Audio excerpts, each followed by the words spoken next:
I'm Lily Morris, reporting for All Things Maroon. On our program, we discuss local resources to combat food insecurity in Richmond, Kentucky, and a local farm has opened for the fall season in efforts to bring other small businesses in the Madison County community together.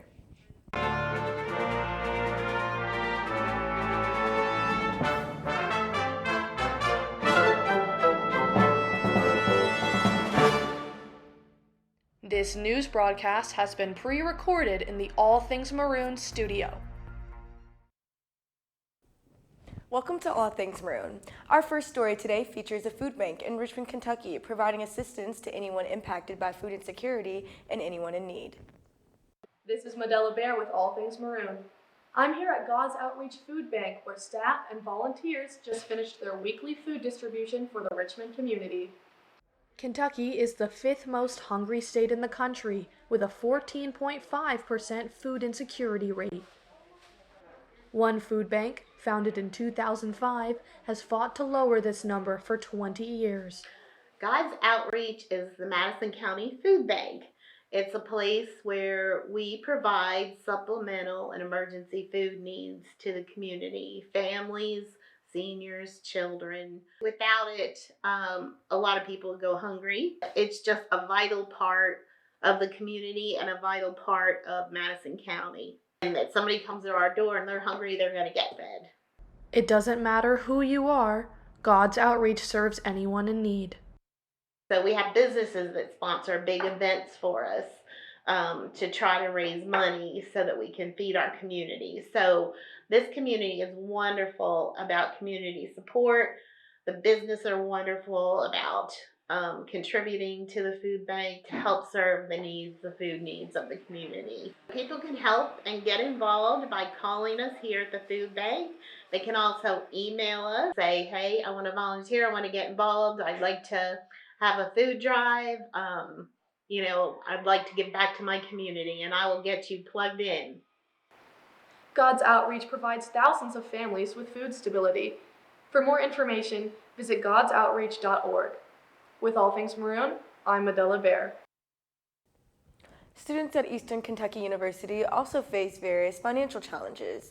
To further look at how food insecurity affects college campuses, I had an opportunity to sit down with Riz Stouffer from EKU Student Life to discuss their work with the Colonel's Cupboard. Hi Riz, thank you for joining me today. Before we start, can you talk a little bit about what it is you do with the Colonel's Cupboard? Yes, so I am a Kentucky College coach with Engage KY that has been stationed here to help with the day-to-day tasks of the Colonel's Cupboard. So I help manage volunteers, help plan events, make sure that we're stocked up and everything's organized, and I help with taking in our donations and basically anything that needs to be done. All right, and how long have you been in this position? This is the third year I'm in it, so I'm about 2.5 years into this. Okay, and then can you tell me what are some of the main causes of food insecurity on campus? Yes, so one of the biggest ones that you might assume is money. A lot of students do not have just access to those funds. College is expensive, things are getting expensive every day. Yeah. So that's one of our biggest causes that you can look to, but a lot of it is just general access. So a lot of students may not have cars, a lot of students work multiple jobs, tying again back into that money issue. And then we just run into the issue of, can they actually find the time to go to the store? Do they have the ability to go to the store? And then can they even afford to go to the store? So all those things combined together make it really hard for students to get to the food that they need, and then also making sure that they have access to good food. How common do you think food insecurity is with students here at EKU?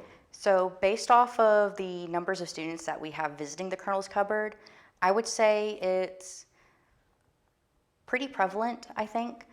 We have more and more students coming to us each year. We are having to do plenty of restocks to make sure that we are staying on top of things. And I believe there was a survey done recently that showed that probably half of the students on EKU campus are considered food insecure. I think there is this sort of misunderstanding of what food insecurity really is. It's not just someone who cannot afford to have any food, there's no food in their house, but it's just, if you don't know where or when your next meal will be or come from, you are food insecure. So it's not a always problem, it can be a sometimes problem. And I think at any point in time, any student will run into that. Yeah, so you talk about how you need to restock the kernels cupboard a lot. Where are you guys getting these supplies from? Is it donations? Are people like working with you, different companies? So it's mostly donations. We have a foundational fund of monetary donations from people that we use to buy our fresh and frozen things and some of our dry goods also to keep our fridges and freezers full and our shelves full. But we also take in physical donations. We recently got a very massive donation from IT, which has been really wonderful. But most of it lately has been just us going out and buying these things with the money that's been donated to us. Well, thank you so much, Riz, for joining us today and diving a little bit deeper into what food insecurity is and how it affects our students. Yeah, absolutely. Thank you to Riz for joining us here in the studio to discuss this resource. Visit them in the Powell building with an appointment Monday through Friday from 9:30 to 11, and walk-ins welcome from 11 until 5:30. Our next story features Baldwin Farms, a family-owned business located in Richmond. Reporter Olivia Kahn visited Baldwin Farms as they prepare for the fall season and to take a look at what keeps people coming back year after year. I'm here at Baldwin Farms, located in Richmond, Kentucky. Only 15 minutes away from campus, come enjoy the fall festivities catered to students and locals. To learn more about the pumpkin patch and operations of the farm, we spoke with Baldwin Farms co-owner Maria Vargas.